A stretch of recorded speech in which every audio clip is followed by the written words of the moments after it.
जो इमरान खान साहब की सलमान सफदर साहब से बात हुई उन्होंने बताई नहीं। अभी जब मैं वीडियो रिकॉर्ड कर रहा हूं अभी तक उन्होंने किसी से इसके बारे में ज्यादा तस्करा नहीं किया।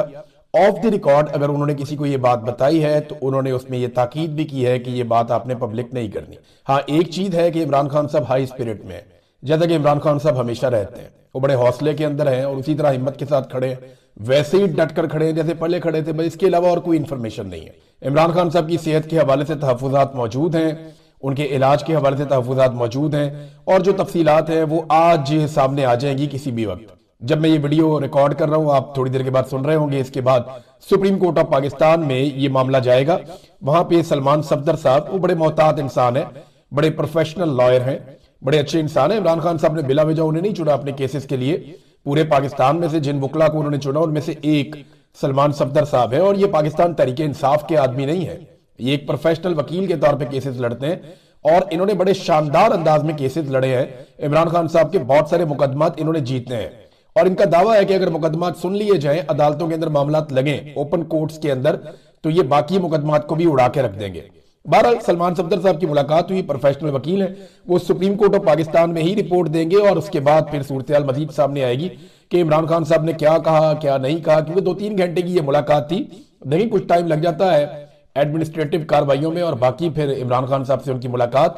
अब ऐसा लगता है कि शायद इमरान खान साहब के सेल तक उन्हें रसाई नहीं दी गई। जो सोर्सेज कुछ चीजें क्लेम कर रहे हैं कि इमरान खान साहब की मुलाकात जरूर हुई है लेकिन सेल तक रसाई नहीं दी गई और जो इख्तियारात सुप्रीम कोर्ट ऑफ पाकिस्तान ने बैरिस्टर सलमान सफदर को दिए हैं शायद वो सारा कुछ वहां पे नहीं हुआ जो वो उम्मीद करके गए थे। बहरहाल अभी पता चलेगा थोड़ी देर के बाद।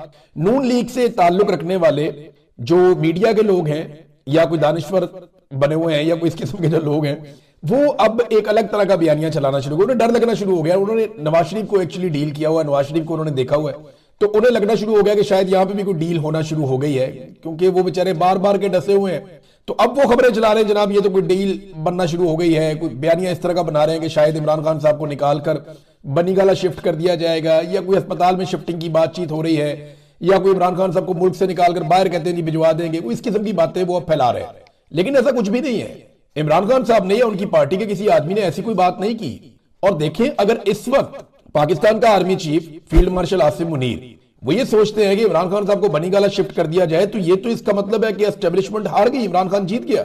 मामला ये है कि इमरान खान साहब तो जाली मुकदमात में जेल के अंदर है, तो सारी दुनिया को पता है। ये तो अक़वाम मुत्तहिदा कह चुकी है नवाज शरीफ के बारे में और जरदारी के बारे में। आज तक दुनिया के किसी आलमी इदारे ने ये बात नहीं की कि ये मुकदमा जाली है। इमरान खान के बारे में तो आलमी सतह पे कहा गया कि मुकदमा जाली है, झूठे, फ्रॉड करके आपने इमरान खान को जेल में रखा हुआ है और 300 मुकदमा बना दिए इन दोनों के ऊपर। नवाज शरीफ और जरदारी पे तो एक एक मुकदमा बनता था, काफी होता था, क्योंकि सही मुकदमा हो तो एक ही बात होता है और अगर सही ना हो तो 300 भी कम पड़ जाते हैं, जैसे इमरान खान के मामले में हुआ। अब देखें, ये तो फिर इमरान खान के बयानिए की जीत हो गई। अगर इस वक्त एस्टेब्लिशमेंट झुक गई और एस्टेब्लिशमेंट एक कंप्रोमाइज करने पे आ गई इमरान खान के साथ, तो ये तो इमरान खान की बहुत बड़ी जीत हो गई, क्योंकि डीजी ISPR ने ये कहा था और आर्मी चीफ ये बात ऑफ द रिकॉर्ड कहते रहे हैं, बहुत सारे लोगों के बारे में कहते रहे हैं। मेरे बारे में भी उन्होंने कहा कि नाक रगड़वाऊंगा, माफी मंगवाऊंगा, ये सारा कुछ तो उनकी ख्वाहिश है। और डीजी ISPR ये पब्लिक में कहते रहे हैं कि सिद्ध दिल से माफी मांगे बगैर कुछ फायदा नहीं है। और ये बातें जो है वो हुकूमत भी कहती रही है, ये सारे टाउट सहाफी भी दिन रात यही कहते रहे कि इमरान खान को माफी मांगनी पड़ेगी। तो मेरा सवाल ये है कि अगर इमरान खान को बनीगाला शिफ्ट किया जा रहा है या अस्पताल शिफ्ट किया जा रहा है उनकी आंख में खराबी की वजह से, तो माफी की तरह फिर मंगवा ली, माफी हो गया शौक पूरा। यानी या तो फिर आप इमरान खान से माफी मंगवाएं ना, जीत तो फिर आपकी इस बात में है और इमरान खान को आप शिकस्त तो वहां देंगे जब आपने माफी का मुतालबा किया, जनाब हमने माफी मंगवानी है 9 मई पे। तो या तो इमरान खान साहब ने माफी मंगवाए, लगा लिया आपने अपना पूरा जोर, मंगवा लिया आपने इमरान खान साहब से माफी। अब माफी मंगवाने के बाद आप क्या ये सारा कुछ करने वाले हैं? तो ये बयानिया बिकना नहीं है। वजह यह है कि इस बयानिया का कोई सर पैर नहीं है और डर में यह लग रहा है कि इमरान खान कहीं बाहर आ गया या आलमी दबाव अगर बढ़ता चला गया और इमरान खान को इंसाफ देना पड़ गया तो फिर हमारी सियासत कहां जाएगी। फिलहाल सत्ते खैरा है इनको, मामला इनका एक फंसा हुआ है। ये अक़वाम मुत्तहिदा आ गया था, अभी UN वाले आ गए तो प्रेशर इनके ऊपर पड़ गया, उसकी वजह से थोड़ा मुलाकात वगैरह इन्होंने करवाई है। फिर इमरान खान साहब की आंख में प्रॉब्लम है, ये जानते हैं कि इतना बड़ा लीडर है, अगर कोई इशू हो गया तो कल को हमारे लिए सबके लिए मुसीबत बन जाएगी। वो उनकी बहन बिला वजह नहीं कहती कि आंख किसी की भी नहीं बचेगी। वो जब खुदा ना खास्ता कभी कोई कौम ने फैसला ले लिया ना तो ये अपनी आंखें बचाते फिरेंगे, इन्हें नजर ही कुछ नहीं आना उस वक्त। और एक चीज और है ना, देखिए UN का प्रेशर है, उसके अलावा एक जीएसपी प्लस स्टेटस है पाकिस्तान के पास, वो रिव्यू का मामला उसका चल रहा है आजकल। कुछ रिपोर्ट्स आ रही हैं कि वहां पे एक रिव्यू का मामला चल रहा है और यूरोपीय यूनियन बड़े हसास हैं इंसानी हकूक के मामलात को लेकर, और जो कुछ इमरान खान के साथ और उनकी फैमिली के साथ हो रहा है वो इसके ऊपर भी नजर उनकी है। तो यहां पाकिस्तान की गवर्नमेंट के ऊपर एक प्रेशर बढ़ जाता है और उस प्रेशर को टैकल करने के लिए थोड़ा सा वो लीनियंट हो जाते हैं, थोड़ा पीछे हट जाते हैं 4 कदम। लेकिन इमरान खान के साथ इस वक्त किसी किस्म की डील मुझे नहीं लगता कि आसिम मुनीर साहब को सूट करती है। और आसिम मुनीर साहब इतने, मुझे वो उनकी ऐसी जरूरत लगती भी नहीं है कि वो इमरान खान साहब को इंसाफ देने की कोई जरूरत करेंगे कि मैं इमरान खान को इंसाफ दे देता हूं, इमरान खान बाहर आ जाए अदलिया से इंसाफ लेकर। इसके लिए बड़ी जरूरत और बड़ा हौसला और बड़ी हिम्मत चाहिए। अब आसिम मुनीर साहब ने तो खुद इस्तिस्ना ले लिया, तो वहीं से मुझे आइडिया हो गया था कि वो कितने बहादुर हैं। इस्तिस्ना लेने वाला आदमी को बहादुर तो नहीं होता ना, वो तो कानून को फेस करता है बहादुर आदमी। पाकिस्तान की तारीख का पहला आर्मी चीफ है जिसने इस्तिस्ना ही ले लिया कि जनाब मुझे कोई मेरी रिटायरमेंट के बाद भी कुछ ना कहे, मैं घर चला जाऊं फिर भी मुझे कोई कुछ ना कहे। तो यहां से उनकी बहादुरी का आइडिया हो गया। ये इमरान खान को ऐसे नहीं, हाँ इमरान खान साहब ने ये जरूर कहा है कि पाकिस्तान के लिए अगर किसी ने मेरे से बात करनी है तो वो आकर बात कर सकता है। ये ऑफर बड़े लंबे अरसे से इमरान खान साहब की मौजूद है। अभी तो देखें साइफर वाला मुकदमा खोला जा रहा है, यास्मीन राशिद इतनी बीमार है, उन्हें क्या उनके साथ सख्ती की जा रही है। इमरान खान साहब की एहलिया जेल के अंदर कैद है, उनके साथ सख्ती की जा रही है। तो ये जो लोग डीलों मीलों की खबरें बना रहे हैं ये ऐसे नहीं होता। मामला ये है कि इमरान खान साहब को दूसरा इंजेक्शन लगने का टाइम करीब आ गया। और एक बात मैं आपको और बताता हूं, मरियम रियाज भट्टू साहिबा हैं बुशरा बीबी की बहन, क्योंकि बुशरा बीबी की फैमिली की मुलाकात बुशरा बीबी से खुल चुकी है पिछले हफ्ते से, और उनसे फिर उनकी फैमिली की मुलाकात हुई है।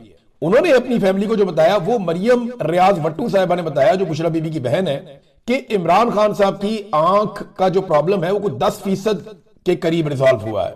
यानी 10% भी बेहतरी नहीं आई। जो जुमला एग्जैक्टली है वो ये है, इंजेक्शन लगने के बावजूद। अब आप एक बात और ज़हन में रखें कि इसका इंजेक्शन 4 हफ्ते के बाद लगता है। तो पहला इंजेक्शन हफ्ते का टाइम था, जुम्मे हफ्ते की दरमियानी रात थी, तब लग गया था जनवरी में। तो अब ये बिल्कुल टाइम सर पे आया हुआ है। अगले 1 हफ्ते में, 8 दिन में, 10 दिन में ये इंजेक्शन दोबारा लगना है। अगले 8 से 10 दिन के बीच में ये इंजेक्शन 20 तारीख के आसपास दोबारा लगना है इमरान खान साहब को। अब ये दोबारा इंजेक्शन लगाना है तो हर दफा तो आप इमरान खान को छुपा छुपा के नहीं ला सकते। अब तो पाकिस्तान तहरीक इंसाफ ने भी कोई ना कोई बंदोबस्त किया होगा कि उन्हें पता चले कि इमरान खान साहब को जेल से निकाला जा रहा है और लाया जा रहा है इंजेक्शन लगाने के लिए, और कहां लाया जा रहा है। तो ये इससे पहले पहले इन्हें कोई बंदोबस्त कर लेना चाहिए, और मेरे ख्याल में शायद ये कर भी लेंगे कि इमरान खान साहब का किस तरीके से ये इलाज करवाना है और किस तरीके से उनको दूसरी मरतबा इंजेक्शन देना है। जेल के अंदर इंजेक्शन दिया नहीं जा सकता, आंख का प्रॉब्लम बढ़ रहा है, लाना पड़ेगा ऑपरेशन थिएटर में। जब ऑपरेशन थिएटर में लाएंगे और इमरान खान साहब के डॉक्टर्स को इस बात का पता होगा तो ये बहुत बड़ी मुसीबत बन जाएगी। और ये कोई 4 दिन का ही टाइम होता है बीच में दूसरा इंजेक्शन लगने में, यानी ये ऊपर नीचे ज्यादा इसमें डिले नहीं कर सकते। वो जो फ्लेक्सिबिलिटी है, टाइम की जो रेंज है, वो 2-3 दिन की है कि 28 दिन के बाद या 4 हफ्ते के बाद वो इंजेक्शन दोबारा लगना है। तो ऐसा नहीं है कि आप 5 हफ्ते के बाद लगा दें, नहीं, और ऐसा भी नहीं है कि आप 3 हफ्ते के बाद लगा दें, वो भी नहीं। वो आपको एग्जैक्टली उसी टाइम के बीच में इंजेक्शन लगाना होता है। अब वो इंजेक्शन तो इन्हें लगाना पड़ेगा, निकालना पड़ेगा इमरान खान साहब को। कौन से हॉस्पिटल में लेकर जाते हैं, कैसे लेकर जाते हैं, ये एक अलग कहानी है। लेकिन इमरान खान साहब की जो अपनी डॉक्टर्स की टीम है, उन तक अगर रसाई इमरान खान साहब की हो जाती है तो फिर बहुत सारी चीजें और क्लियर हो जाएंगी। बहरहाल आज कुछ स्टेटमेंट वगैरह जब आएंगे तो हमें पता चलेगा। ये मामला अभी हम यहां रोक देते हैं क्योंकि इसमें डेवलपमेंट अभी आने वाली है। ये एक डेवलपिंग स्टोरी है। नाजरीन, ये जो राणा सनाउल्लाह साहब के साथ हुआ ना आसमा जहांगीर कॉन्फ्रेंस में, वही अमीर मुकाम साहब के साथ भी हो गया।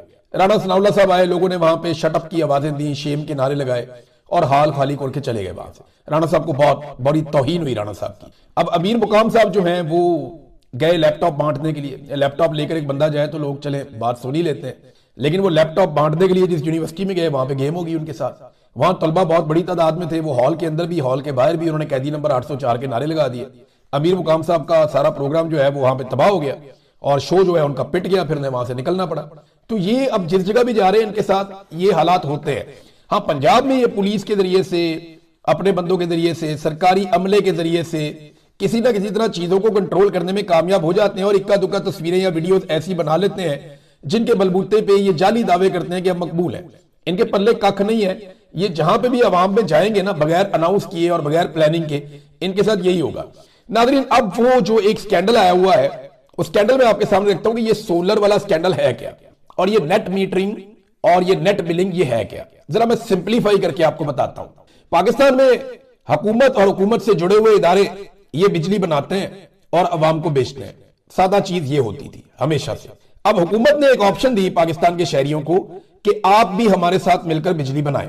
हर शहरी को हम ये इजाजत दे रहे हैं कि वो अपने घर की छत के ऊपर सोलर लगाए। सारा दिन उस सोलर से जो बिजली बनेगी, वो बिजली अगर उसके इस्तेमाल से ज्यादा है तो वो बिजली हम एक ऐसा मीटर लगा देंगे कि नेट मीटर, उस मीटर के जरिए से सरकार के पास चली जाया करेगी और सरकार वो बिजली मुख्तलिफ जगहों पे डिस्ट्रीब्यूट कर दिया करेगी।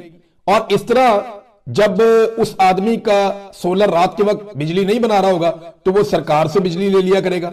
तो उस मीटर में से जितनी बिजली इधर जाएगी और उधर जाएगी, यानी जितनी बिजली वो बनाकर बेचेगा सरकार को और जितनी बिजली सरकार उसको बेचेगी वापस, वो इक्वल रहा करेगी। ये इन्होंने एक कानून बनाकर दिया, लोगों ने लगा लिया बेशुमार सोलर।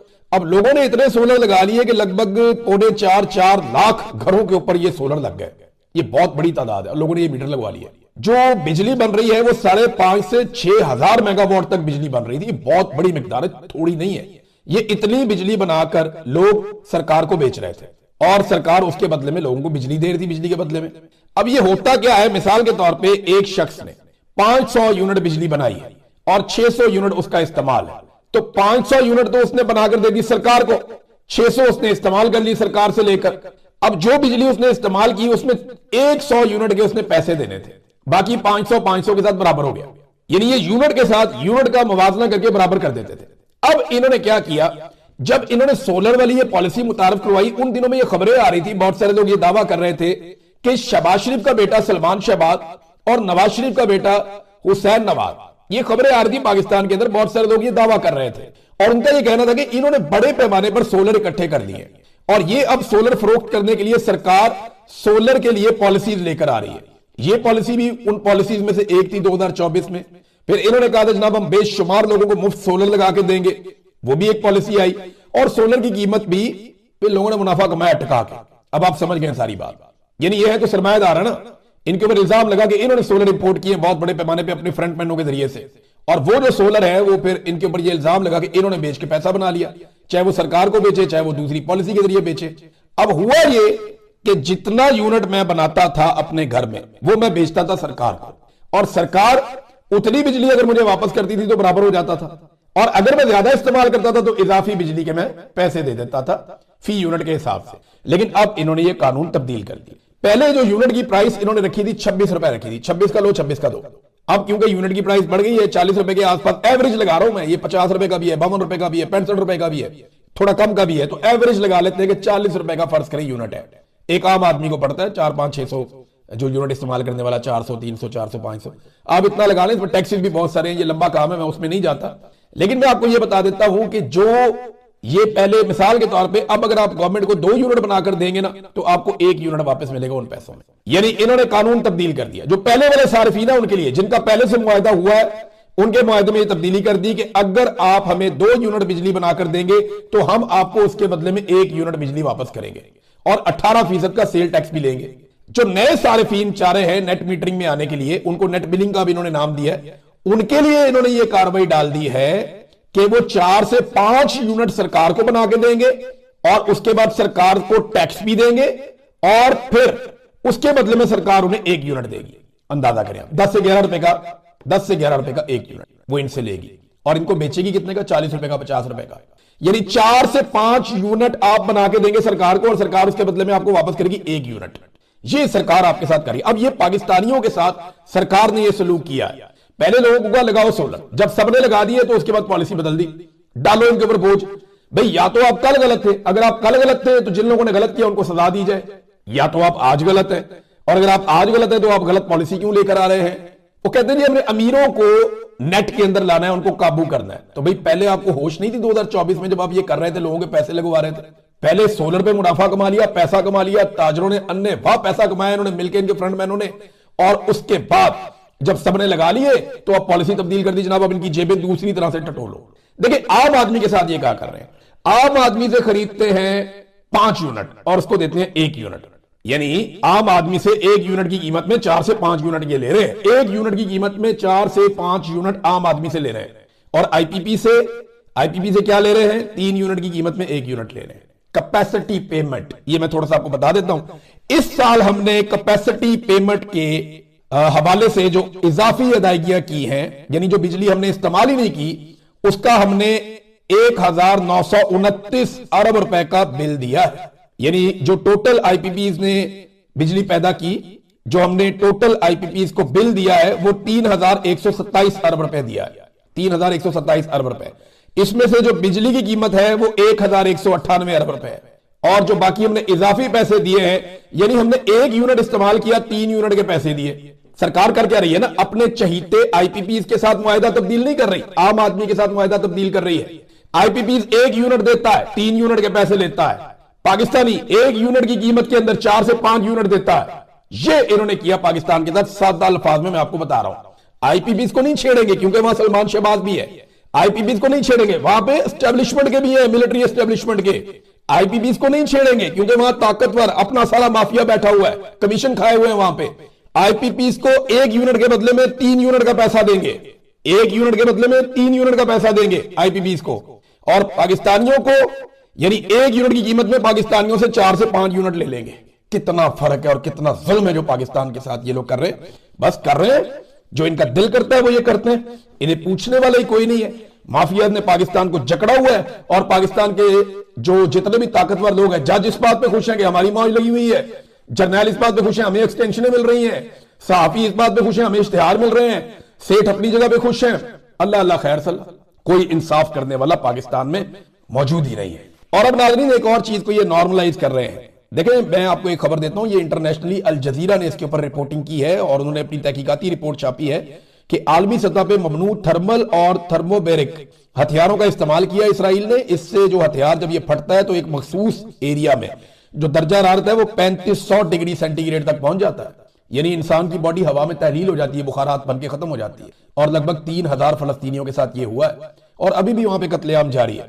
लेकिन एस्टेब्लिशमेंट ने अपने टाउटों को लॉन्च कर दिया, उनसे बयानिया बनवाया जा रहा है कि नेतन्याहू से मुलाकात या उनके साथ बैठने को या एक प्लेटफॉर्म शेयर करने को एक रूटीन का मामला जाहिर किया जाए, क्योंकि शहबाज शरीफ की शिरकत लाजमी है। और सबसे पहली हामी जिस मुल्क ने भरी है जाने के लिए, जिस वजीर आजम ने, वो शहबाज शरीफ है, पाकिस्तान का वजीर आजम। अब ये अक़वाम मुत्तहिदा तो है नहीं, ये तो जनाब फलस्तीन के हवाले से एक प्लेटफॉर्म बनाया गया है और उस प्लेटफॉर्म के ऊपर नेतन्याहू का आना, जिन्हें आलमी सतह पे जंगी मुजरिम कहा जाता है, अब ये बड़ा सीरियस इशू है। और दूसरी बात आप एक और देखें ना, आप स्टेज शेयर करने जा रहे हैं नेतन्याहू के साथ, जबकि यूरोप के अखबारात में और उनका मीडिया इस बात के ऊपर वावेला कर रहा है कि वो अमेरिका जाते हुए यूनान की और फ्रांस की और इटली की फिजाई हुदूद कैसे इस्तेमाल कर सकता है। यानी यूरोप में इस बात का रोला पड़ा हुआ है कि ये नेतन्याहू जंगी मुजरिम है, इसने जंगी जराइम किए हुए हैं, ये हमारी फिजाई हुदूद कैसे इस्तेमाल कर सकता है। वहां पे मीडिया ने ये रोला डाला हुआ है अवाम ने, और यह पाकिस्तानी वजीर आजम भाग के उसी प्लेटफॉर्म के ऊपर बैठने जा रहा है और पाकिस्तान के अंदर टाउट एस्टेब्लिशमेंट के कहने के ऊपर इस चीज को नॉर्मलाइज कर रहे हैं। पाकिस्तान की एस्टेब्लिशमेंट की दिली ख्वाहिश है इसराइल के साथ ताल्लुकात तो करें आप नॉर्मलाइज, यार क्या फर्क पड़ता है, आप करें। आपने इतना गंद मारा पाकिस्तानियों को नहीं, आपने पूछा तो आप किसी और को क्या पूछेंगे। आप करें जो आपका दिल करता है, लेकिन खुलकर करें, कौम को चूरन ना बेचें, बेवकूफ ना समझें, कौम को बेवकूफ मत बनाएं। आप ये ना कि हम इस्लाम के लिए कर रहे हैं, ताहिर अशरफी को छोड़ के जनाब फलस्तीनियों के लिए सबसे बड़ी आवाज शहबाज शरीफ है दुनिया में, ये चूरन आप ना बेचें कौम को। ये ना कहें कि आप जनाब जेरूशलम के लिए खड़े हैं या आप फलस्तीनियों के लिए खड़े हैं या आप उम्मत मुस्लिमा के लिए, ये ना करें। आप लोगों को बेवकूफ ना बनाएं, सीधी सीधी बात करें कि जनाब हमारा इसमें फायदा है, हम इसराइल को तस्लीम करने जा रहे हैं, या हम बोर्ड ऑफ पीस का इसलिए हिस्सा बने कि हम प्रेशर नहीं ले सकते, या हम अमेरिका के साथ चलना चाहते हैं, हम अमेरिका का सपोर्ट हासिल करना चाहते हैं और जैसे अमेरिका कहेगा हम वैसे ही चलेंगे। तो आप खुलकर कहें ये बात, आपको किसने क्या कहना है, कोई फर्क नहीं पड़ेगा आपको इससे। हाँ, एक बात है कि एक बहुत बड़ी खलीज पैदा हो जाएगी। अब इसमें कुछ चीजें मैं आपको बता दूं कि अस्पताल तो ले जाना पड़ेगा, क्योंकि इससे पहले भी डॉक्टर्स ने कहा था कि जेल के अंदर ये इलाज सही तरह नहीं हो सकता, और ऐसा रिस्क ये इमरान खान के मामले में लेंगे, बज़ाहिर ऐसा दिखाई नहीं देता, लेकिन इनका पता कोई नहीं है। अब ये अस्पताल कौन से रास्ते से लेकर जाते हैं, कौन सा रूट इस्तेमाल करते हैं, सिक्योरिटी के क्या इंतजाम करते हैं, और ये कौन से अस्पताल में लेकर जाते हैं, इसके बारे में कुछ पता नहीं। ये सारा कुछ सीक्रेट रखा जाएगा। अब पाकिस्तान तहरीक इंसाफ को पहले से ये पता होना चाहिए कि इमरान खान साहब को अस्पताल पहुंचाया जाएगा, तो उन्होंने जो बंदोबस्त करना है वो कर दिया। इमरान खान साहब की बहन अलीमा खानम जो है वो अब बाकायदा खुद से उन्होंने जोर लगाना शुरू किया है। वो एक जगह खिताब कर रही थी, उन्होंने इंटरव्यूज देना शुरू किए, प्रेशर बढ़ाना उन्होंने शुरू किया। उन्होंने कहा जी इमरान खान को जो है वो आजाद आदमी है, वो जेल के अंदर भी है तो वो आजाद है, लेकिन हम लोग बाहर मौजूद होने के बावजूद कैद है। इमरान खान हमारे लिए लड़ रहा है, पूरे पाकिस्तान के लिए लड़ रहा है, तो आप सबकी रिस्पॉन्सिबिलिटी है कि अपने हक के लिए खड़े हो। फिर जो गंडापुर साहब ने किया अलीमा खानम के साथ या इमरान खान की फैमिली के साथ, उस पर उन्होंने रद्देमल भी दिया। उन्होंने कहा जी गंडापुर को हटाने का पैगाम इमरान खान ने हमारे जरिए से बाहर नहीं भिजवाया था, बल्कि मीडिया को कहा था। जेल के अंदर जब ये होता था ना, ट्रायल होता था तो मीडिया जाता था, तो वहां पे इमरान खान साहब ने कहा था मीडिया को जेल के अंदर कि गंडापुर को हटा के सुहेल अफरीदी को वजीर आला खैबर पख्तूनख्वा लगाया जाए। फिर उन्होंने कहा जो गंडापुर इमरान खान को नहीं ना कह सकते, वो अब उनकी फैमिली को कह देते हैं। दरअसल उन्हें गुस्सा इमरान खान पर है और पाकिस्तान तहरीक इंसाफ के जो लोग इमरान खान के लिए लड़ नहीं सकते ना, वो साइड पे हो जाए। ये उन्होंने गंडापुर को पैगाम दिया कि अगर आपने नहीं लड़ना तो आप साइड पे हो जाए। देखिए गंडापुर का प्रॉब्लम क्या हुआ, गंडापुर साहब के साथ ये हुआ कि वो बर्दाश्त नहीं कर पाए। 1.5 साल तक तहरीक की उन्होंने क़यादत की गंडापुर ने, और सारी चीजों के वो मालिक बने रहे, फैसले वो करते रहे गंडापुर 1.5 साल तक, और काफी मायूसी फैलाने के बाद उन्होंने इक्तदार छोड़ा। और अब 6 महीने भी उनसे बर्दाश्त नहीं हुआ और वो आ गए। हैरानकुन तौर पे गंडापुर साहब जब वापस आए हैं तो उन्होंने अटैक एस्टेब्लिशमेंट के ऊपर या हुकूमत के ऊपर नहीं किया, बल्कि गंडापुर साहब ने वापस आने के बाद बिल्कुल शेर अफजल मरवत की तरह सारा का सारा अटैक पाकिस्तान तहरीक इंसाफ और सारा का सारा अटैक गंडापुर साहब ने वापस आने के बाद इमरान खान साहब की फैमिली पे कर दिया। ये मुझे ऐसा दिखाई देता है कि अगर हालात ऐसे ही चलते रहे तो गंडापुर किसी दिन इमरान खान पे ही चढ़ दौड़ेंगे और शेर अफजल मरवत भी। अब शेर अफजल मरवत तो कहना शुरू हो गया आहिस्ता आहिस्ता, वो तो यानी ये भी कहना शुरू हो गया कि मकबूलियत मेरी है, इमरान खान की नहीं है। गंडापुर ने भी ऐसी एक बात की कि इमरान खान से बड़े जलसे तो मैं करता रहा हूं, यानी इमरान खान के बगैर हमने बड़े बड़े जलसे किए हैं। तो जनाब एक तरफ गंडापुर साहब जो है वो इस्लामाबाद में आते जाते हैं, वो अपनी एक नई सियासत शुरू कर देते हैं, एक पार्टी के अंदर डिवाइड पैदा करते हैं। दूसरी तरफ सुहेल अफरीदी के लिए मुश्किलात बढ़ती जा रही हैं। वो बेशक वजीर आला इस वक्त खैबर पख्तूनख्वा के, और उन्हें अभी तक पार्टी की सपोर्ट उनके साथ है, कुछ हद तक जो है वो सोशल मीडिया भी उन्हें सपोर्ट करता है। गो के गुज़िश्ता 2 हफ्तों के अंदर उनके साथ बहुत बुरा हुआ और उनकी परफॉर्मेंस भी ऐसी थी कि जिसके ऊपर तनकीद की जाती, जैसे कि वो बंद हो गए जाके इस्लामाबाद में, और इसके अलावा उनके पास ऑप्शन भी कोई नहीं था, वैसे मैं इतना जानता हूं। तो सुहेल अफरीदी को अब गिरफ्तार करके पेश करने का हुक्म दिया गया है, वो वाले केस में जो उन्होंने कहा था कि मस्जिद के अंदर कुत्ते गए और जब लोगों ने जाकर पूछा कि जनाब ये मस्जिद के अंदर कुत्ते क्यों